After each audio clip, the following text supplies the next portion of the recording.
Well, hello everyone. We are very excited to share this Zanotto's wine dinner with you all. My name is Melissa Stackhouse and this is Lisa Evich, and we're both winemakers here at Simi Winery. I think between the two of us we have about 50 years of wine industry experience. So I think we're getting a little long in the tooth. No, we're not going to own that one. We're not owning that one, all right. First off, I really want to thank Fred and the Zanotto family for inviting us to share these Simi wines with you, as well as shout out to the wine buyer, Paul Henry. We really cannot thank you enough for your support of Simi. We might look like a familiar face as we have both done Zanotto's wine dinners in person at the market in the last few years. I was just there last summer. So what I remember about that is just what a convivial scene it was. Definitely a family feeling, everybody crowded around together, and you know, you're elbow to elbow with people that you've probably never met before, and a lot of familiar faces, I think, come every time. So that was definitely a memorable experience. I concur. I remember as well that real family feel to it, and you know, a lot of times when you do wine dinners, you don't really know what the vibe's going to be, and the one sure thing, don't you think, is that towards the end of the wine dinner, the volume goes up. That's the one common theme between all wine dinners. But the Zanotto's dinner is special, and we've both had really great times there. So thank you all for that, and thank you for joining us this evening. Let me locate us a minute. We are right here at the Simi Winery, and I wanted to ask you, Lisa, tell us a little history about Simi, because it's unbelievable, really. Really is. So the history goes back to the founding in 1876 by two brothers, Giuseppe and Pietro Simi, who came over here from Tuscany, from Montepulciano. They settled in the Bay Area, started making wine from Sonoma County grapes in their garage in San Francisco on Green Street in North Beach, the Italian district, and they started selling wine that way along with their produce shop that they were running at the time, and they were very successful at that. So they ended up coming up to Healdsburg, and Giuseppe was the winemaker here at Simi Winery, building the first part of the stone cellar that you see behind us in 1890, and then expanding it, doubling the size in 1904. And you can tell it's a real working winery because there's a forklift behind us. And we should actually say, we cannot guarantee there will not be someone walking by, but you definitely was witnessing work here in the old stone cellars. It's a pretty spectacular place to be. I've talked to Lisa a lot about these old photos around the winery, and it's always intriguing for me to like stand in a spot and look up at an old photo from like the early 1900s of where you're standing. There's so much history here, and maybe a few ghosts. Maybe? That's what they say. I've been around here for a while, and I can't honestly say that I've ever experienced that, but I don't know, sometimes you can let your imagination run away with you when you're walking through the stone cellars and it's dark at night. So Isabel sounded like a pretty tenacious woman for sure. Gosh, she was 18 when she took over this winery. Right, so in 1904, the same year that they doubled the production size and the square footage of the winery, both brothers passed away within a short period of time of each other, within a few months.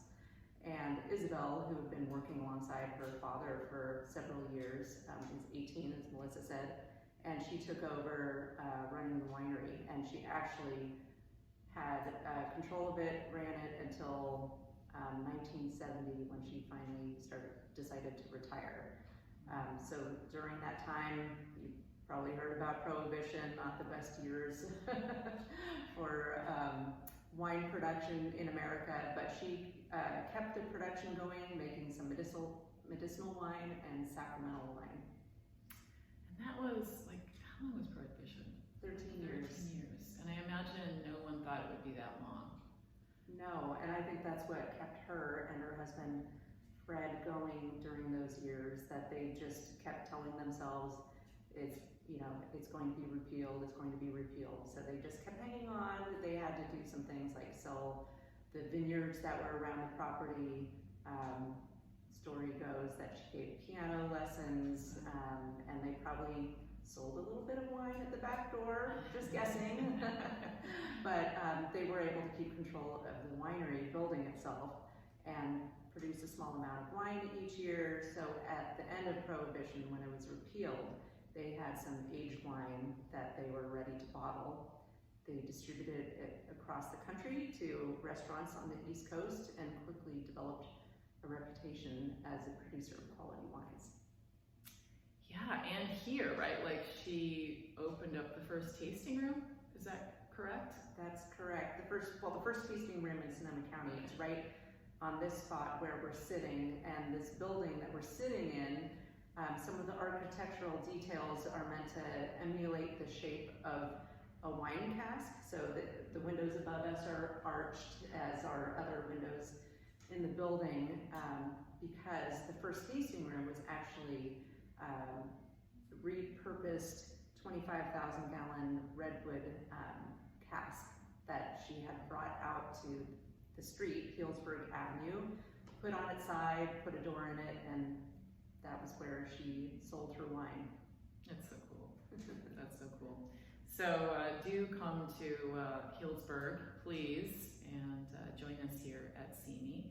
I would also, check the website out, because there's this really great video that Lisa did about the history, and you'll see some imagery of the winery we're in right now, and it's really fascinating. I have not been here for that long at Simi. I'm somewhat new, a little over a year and a half now, a couple harvests under my belt here.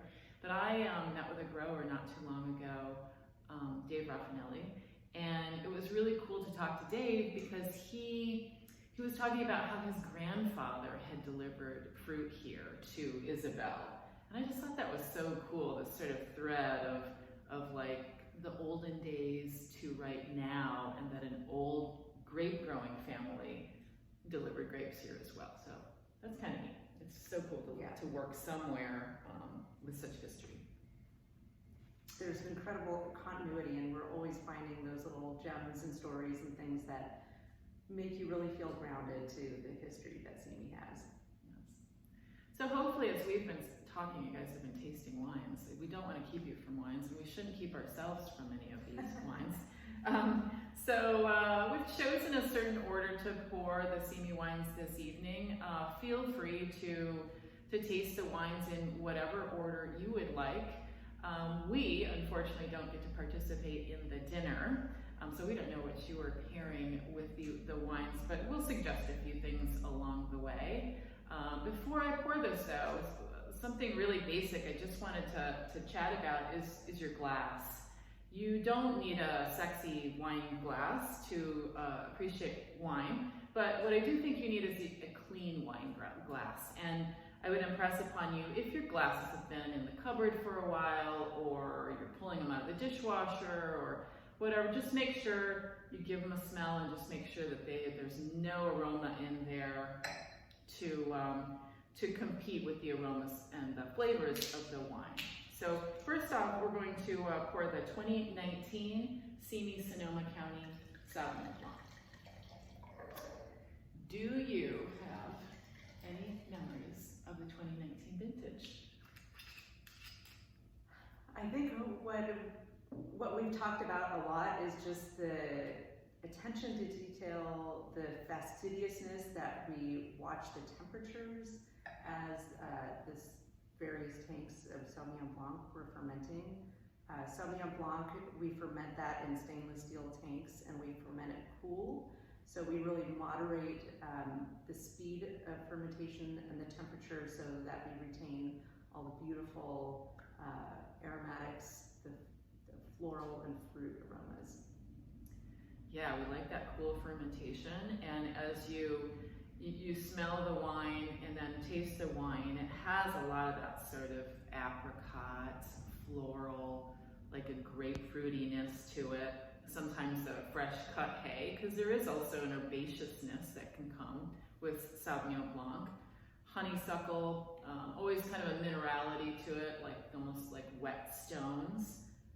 Super vibrant acidity. I think people are sick of me saying this word, but it's like salivaceous. Like Sauvignon Blanc is such a mouth-watering variety, and wine doesn't have any oak on it, this particular one, so it's just this sort of laser focus. Sauvignon Blanc is a variety.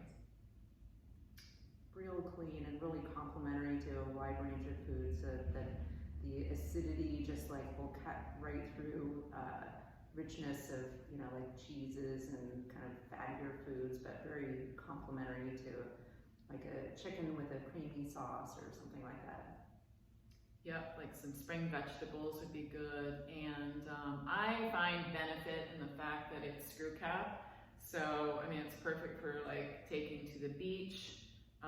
It's a great like brunch wine, you know, brunch and lunch, or perfect for the patio. To use a beer term, I believe it's a little sessionable. But it was a good vintage. Really, 2019 was stunning. There were no weather events. I really didn't have much drama at all. It was so even. I remember actually our GM said, "Wow, you did a great job scheduling the fruit." And it's like, it's easy when Mother Nature allows. But there are vintages that are a little bit more challenging.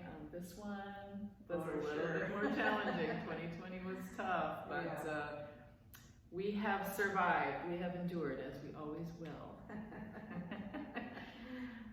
So I think the next wine, let's go into the 2018 Sonoma County Dry Rosé. This is an interesting wine for me, Lisa, because I'm used to more Pinot Noir based rosés. This is actually one of the first ones I have tasted that's not Pinot Noir or Grenache based. Right, so this wine, it is composed primarily of Merlot. It's also got Malbec, Cabernet Franc, Cabernet Sauvignon, and some small amounts of Tempranillo, Graciano, and Syrah. So what we have is a wine that has a little bit more body and a little bit more depth of flavor, I think, than what you would get with a light, whispery kind of Pinot Noir based rosé. So this is bone dry, so we call it dry rosé, obviously, but it is definitely a departure from the rosés of the past, where they had quite a bit of residual sugar. So we call it dry because it's fermented all the way, all of the sugar is consumed to alcohol, but it still has a nice richness and mouthfeel. So I don't think it really needs any help from having any residual sugar in it. And I think because of the varieties that are used, it just has a really nice texture to it. Perfect for like fresh spinach salads with strawberries or goat cheese or pizza. Again, another one under screw cap, so perfect for lunch and brunch and the beach. Why rosé? Like, why would Simi make a rosé? Well, one of the stories that we've told here for a long time, and maybe it's based in fact or not, we're not really sure, but there's a lot of those kinds of stories around here. It's paying homage to Isabel Simi. So the story is that she planted a rose bush in her rose garden for every president who was in office during her lifetime, except for Herbert Hoover, who refused to repeal Prohibition. So she was a little bit sassy in that way, thumbing her nose at the president. Sassy and tenacious Isabel. Well, this is beautiful. It's very delicate. I love rosés that are a little bit more the salmon color rather than darker. So it's really pretty. It is very rose colored, and it's got a nice bright acidity as well. That's really important when we're putting aromatic white wines in the bottle. We don't want them to be flabby at all. And to your point about the residual sugar, that's really important to nail when you're putting a wine like this together, because you don't want it to be too cloying and, You know, I think a lot of people remember the days when White Zinfandel came out, and, you know, hey, I think a little residual sugar in a wine is great, but this, you know, a lot of these rosés dry are just, they're stunning. They capture that minerally finish, and they pair so well with food, and I think this is a beautiful one. So I hope you guys are enjoying that. So take a pause, take a little namaste, because now we're going to move on to something a little bigger and bolder, and this is the Chardonnay. And it's actually really important, I think, to take a pause between wines like this, because you're going from aromatic wines to a wine that has seen some oak, and there is a little sensory carryover effect from a delicate wine to a wine that has had some oak fermentation and oak aging. That is why this wine is a little bit more straw color than the Sauvignon Blanc, because it has seen oak. So oak gives a little bit more of that golden color. Obviously it gives a little bit more of the vanilla, toasty oak, kind of that creme brulee character, maybe a little shortbread cookie. And then back to texture, you know, we often forget that wine is more than aroma and flavor. It's about texture too, and that texture is really important. Yeah, I wanted to call out also, all 5 of the wines that we're going to be tasting with you tonight are all appellated Sonoma County. So Sonoma County is one of the most diverse places in the world to grow grapes. There are 18 different American viticultural areas within Sonoma County, and that speaks to the diversity of the geology, the different microclimates, just what can be grown here. So when we're crafting our Sonoma County appellated wines, we're sourcing from the best parts of the county to grow those particular grape varietals that go into this wine. So for this Sonoma County Chardonnay, we're pulling from Alexander Valley, which is where our home is, where we are at Simi Winery. We also have vineyards in Russian River Valley. We source from Sonoma Coast and Los Carneros as well. Yeah, and so a lot of those regions, as you guys know, are really close to the ocean, and you know, we rely on that fog intrusion to mitigate the temperatures and keep it cool. So we have a nice amount of acidity here. That acidity is preserved because of that sort of maritime climate. And then we layer in the kind of that cameo appearance of oak, as well as malolactic fermentation, which is the secondary fermentation. And that essentially just takes the sort of sharp appleiness in a Chardonnay, transforms it into something more lactically milky texture, and then a byproduct of malolactic fermentation is something called diacetyl, which is just that buttery character. And that's why often when you're tasting Chardonnay, you get a little bit more of a buttery character than you might in a Sauvignon Blanc, which we don't put through that fermentation. So really like that one. Yeah, it's delicious. Chardonnay would probably pair with maybe a little bit of halibut or a good pasta. I think a really rich pasta would be good. Like, you know, there's that kind of like pairing where you have a rich wine and you have a rich dish. So, you know, maybe a pasta that's a little creamier would be good. Now, I will say, don't fret when you're pairing your wines with food, because you really just have to try it to see if it works out. And I think we've both had experiences when it doesn't work out. I mean, I think Chardonnay is great popcorn, but I'll tell you what it's not good with. I remember once I made a big pot of chili, and it was pretty spicy chili, and all the wine I had in the house was a Chardonnay. So I pulled the Chardonnay out, and I got my bowl of chili, and I tasted it and tried the chili with the Chardonnay, and it's not a very good pairing at all. So don't try it. I ended up just putting the chili back in the fridge and drinking the Chardonnay, right? Priorities.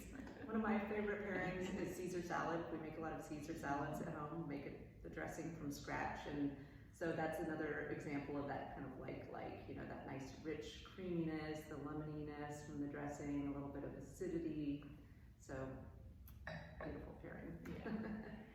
So we're going to move to a different wine now, and this this is a wine that, I don't know, I think it pays homage to just the renegade sort of history of Simi.